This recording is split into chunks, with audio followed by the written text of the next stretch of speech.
আসসালামু আলাইকুম সবাইকে। কেমন আছেন আপনারা? আশা করি যে যেখানে আছেন ভালো আছেন, সুস্থ আছেন। তো আজকে কিন্তু একটা মজার রেসিপি রান্না করা হবে। অনেক সময় দেখা যায় মাংস খেতে আর ভালো লাগে না। তখন এই রেসিপিটা করে খেতে পারেন। এটা কিন্তু খুবই মজা, মুখে লেগে থাকার মতো একটা রেসিপি। আর তার থেকে বড় কথা এটা হলো সবজি দিয়ে রান্না করা হয়। সবজি তো আমাদের শরীরের পক্ষে অনেক অনেক উপকার। তো এখানে ৪ মিশালি সবজি আছে, যেমন আছে বেগুন, আলু, পেঁপে এবং এটা হলো পুঁইশাকের একদম আগার ডাঁটা। আমরা পাতাগুলো খেয়ে এই ডাঁটাগুলো ছিল, সেটা দিয়ে আজকে মা তরকারি রান্না করছিল। আর আছে পেঁয়াজ এবং কাঁচামরিচ। এই পেঁয়াজ এবং কাঁচামরিচটাকে আমরা পাটায় বেটে নিব। আর আছে টাকি মাছ। এরকম টাকি মাছ দিয়ে খেতে কিন্তু ভালো লাগে। কাইন্ড অফ এটা চচ্চড়ি, কিন্তু আবার চচ্চড়ি না, এটা আমরা কষিয়েই রান্না করব, কিন্তু চচ্চড়ির মতো করেই রান্না করব। তো পেঁয়াজ এবং ঝালটা সুন্দর করে আমরা বেটে নিব। প্রথমে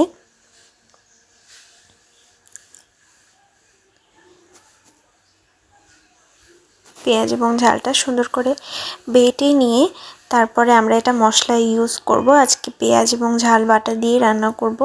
সচরাচর পেঁয়াজটা কুচি বেশি ইউজ করা হয়, মাঝে মাঝে খুব মানে স্বাদ করে রান্না করার জন্য আমার মা পেঁয়াজটা বেটে নেয়।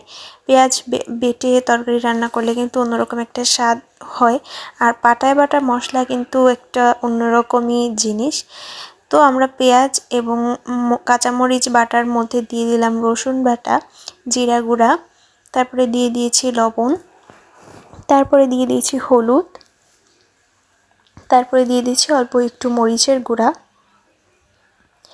তো এগুলো সব কিছু দেওয়ার পরে এখন আমরা কড়াইতে তেল গরম করতে দিব। তেল গরম করে এখন আমরা আমাদের যে মশলাটা আমরা মিশিয়ে নিয়েছি বা বেটে নিয়েছি সেটা আমরা সুন্দর করে তেলের মধ্যে দিয়ে কষিয়ে নিব। যত সুন্দর করে কষানো হবে মশলার টেস্টটাও কিন্তু তত সুন্দরই হবে। তো মশলাটা সুন্দর করে কষিয়ে নিচ্ছি।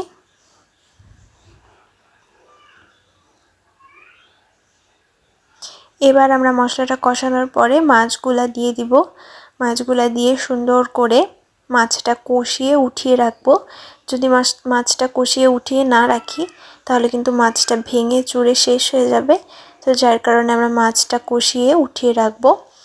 আর মাছটা কষিয়ে উঠিয়ে রাখার আরেকটা কারণ হচ্ছে কাঁচা যে সবজিটা থাকে সেই সবজিটা যে কাঁচা একটা রস থাকে ওইটা আসলে মাছের মধ্যে ঢুকে যায়।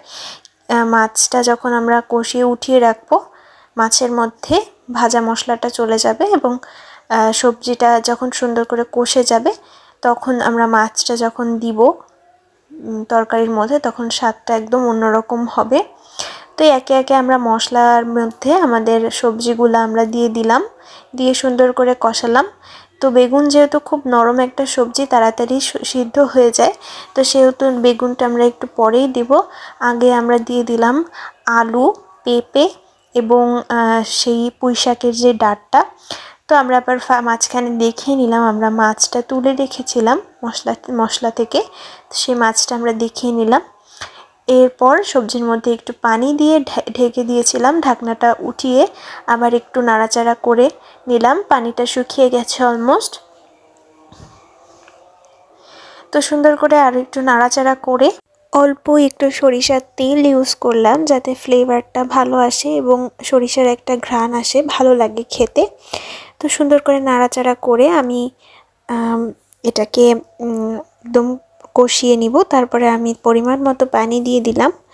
পানি দেওয়ার পরে ৫-৬ মিনিট ঢাকা দিয়ে রেখে দিতে হবে। তো ঢাকা দিয়ে রেখে দেওয়ার পরে যখন পানিটা একদম উতলে আসবে, তো উতলে আসার পরে তারপরে আমরা বেগুনগুলা ইউজ করব, মানে দিয়ে দিব বেগুনগুলা।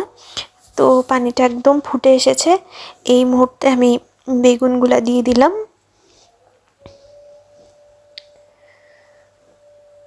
তো বেগুনগুলা দিয়ে দেওয়ার পরে তারপরে আমি দিয়ে দিব মাছ।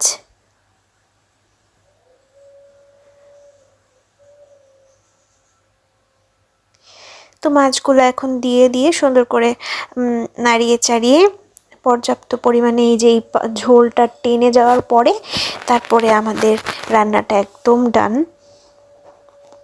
তো ঢাকনা ছাড়াই আমরা পানিটা শুকিয়ে নিয়েছি, আর কিন্তু ঢাকনা দিব না মাছ দেওয়ার পরে, তাহলে কিন্তু মাছটা একদম ভর্তা হয়ে যাবে। তো ঢাকনা ছাড়াই আমরা নামিয়ে নিয়েছি। আমাদের মাছের চচ্চড়ি একদম রেডি। তো এখন গরম গরম ভাতের সাথে খেতে খেতে কিন্তু খুবই মজা, খুবই মজা। তো অবশ্যই আপনারা বাসায় ট্রাই করে দেখবেন, অবশ্যই বাসায় ট্রাই করে দেখবেন এবং কমেন্ট করে জানাবেন। ভালো লেগে থাকলে আমাদের চ্যানেলটির পাশে থাকবেন, আমাদের ফেসবুক পেজটি ফলো করবেন, আমাদের চ্যানেলটি সাবস্ক্রাইব করবেন। ধন্যবাদ।